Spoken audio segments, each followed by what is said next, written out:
accidentally became the confidant of my neighbor's affair partner, and I don't know how I feel about it.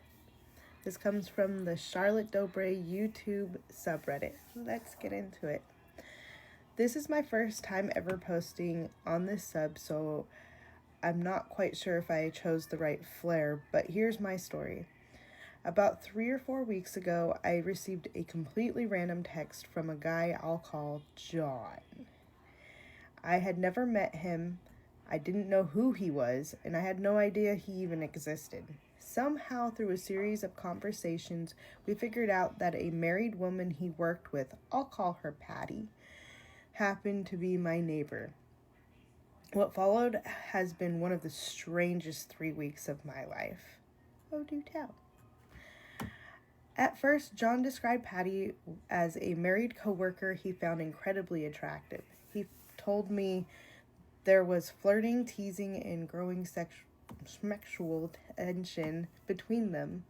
Initially, he seemed conflicted and kept asking my opinion because he knew she was married and wasn't sure if crossing that line was worth it. It's never worth it. Cheating is not okay. I spent a lot of time telling him that attraction is attraction, but affairs rarely end as well as people imagine they will. I wasn't speaking from some moral high ground either. Years ago, I was involved in an affair myself while married.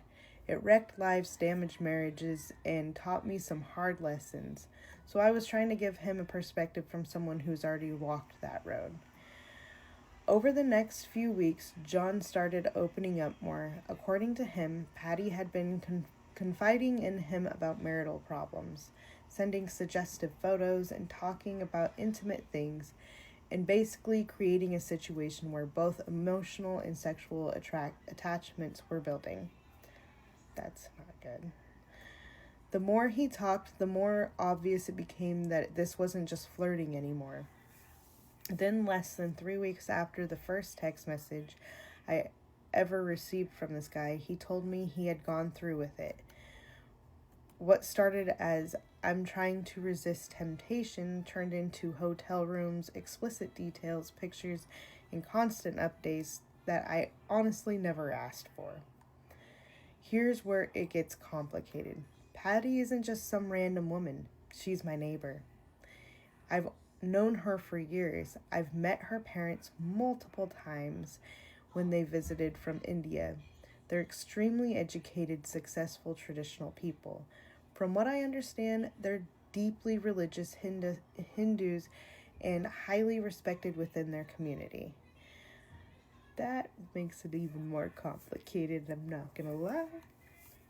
But I also strongly suspect her marriage was arranged, which may be part of how she's justifying what she's doing. Whether that's true or not, I don't know.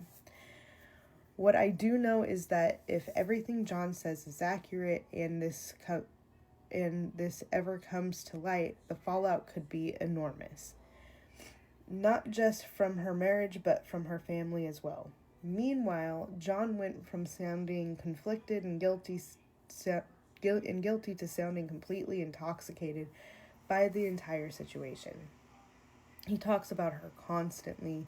He talks like he's already emotionally invested. At times it feels less like he's having an affair and more like he's convincing himself that something deeper than it really is. The strangest part of all of this is I somehow become the guy in the middle. I never pursued Patty. I've never flirted with her. I have a wife whom I love very much, and I repeatedly told John that while Patty is objectively attractive, I'm pretty happy with what I have at home. Yet somehow I've spent the last 3 weeks getting a front row seat of a train wreck that may still be accelerating. Part of me feels bad for Patty, part of me feels bad for her husband, and part of me feels bad for John because I genuinely think he is in way deeper than he realizes.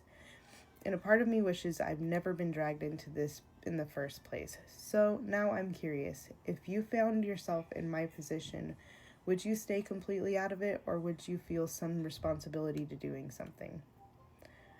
I would say something. Yeah. I mean, that's really odd that he just randomly started texting you about the affair and that it's your next door neighbor, but I feel like you kind of owe it to the dude to go and say something, and or at least say something to the wife that you know, and that if she doesn't tell him, that you will tell him for her. And yeah, that's a really complicated situation to be in, though. So to the comments. Nobody sends a random photo or a random person they don't know text confiding in about an affair. That's just that just so happens to be your next door neighbor. Either this is all BS, or you set this up, or you're being set up by your own wife for something. And then OP says, it sounds completely fabricated, I know, and I would question it as well had it not happened. As for being my wife, I've since told her. I even had her read the entirety of the text thread.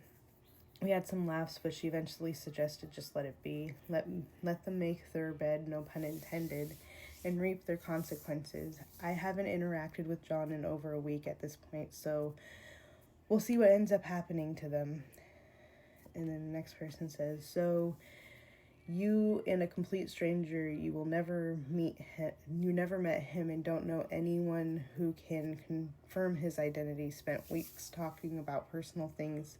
Sounds crazy, surrealist, and dangerous. I don't know who is more of a red flag in the story. And OP says, yes, and I was very careful not to further dox myself or divulge any incriminating information about myself while still gathering info about him and the situation. I wanted to confirm that, one, it wasn't someone who's just lying to me, and two, that it wasn't someone trying to harm my family or my neighbors and her family. Ultimately, I gathered enough info to confirm that he was telling me is true, and John is in fact in an affair with Patty. And then somebody says, don't participate in or enable abuse. Cheating is emotional and sexual abuse towards your spouse. Inform the victim is all I have to say. And OP says, so I told my wife all of this and even showed her the entirety of the text thread I've had with John. The only victim, in my opinion, in all of this is Patty's husband, who, from everything I've gathered, is completely unaware that his wife is out here doing street activities. And somebody says, you can't ask Patty about any strangers, and strangers won't tell random neighbors unless they are stalkers, which would invalidate their whole story. Someone is pranking you, or Patty has a stalker. Yeah, I don't know. Yeah. That's really a tough situation to be in. Anyways, I'll see you guys in the next one. Let me know what you would do in the comments, and yeah, I'll see you guys on the next video. Bye!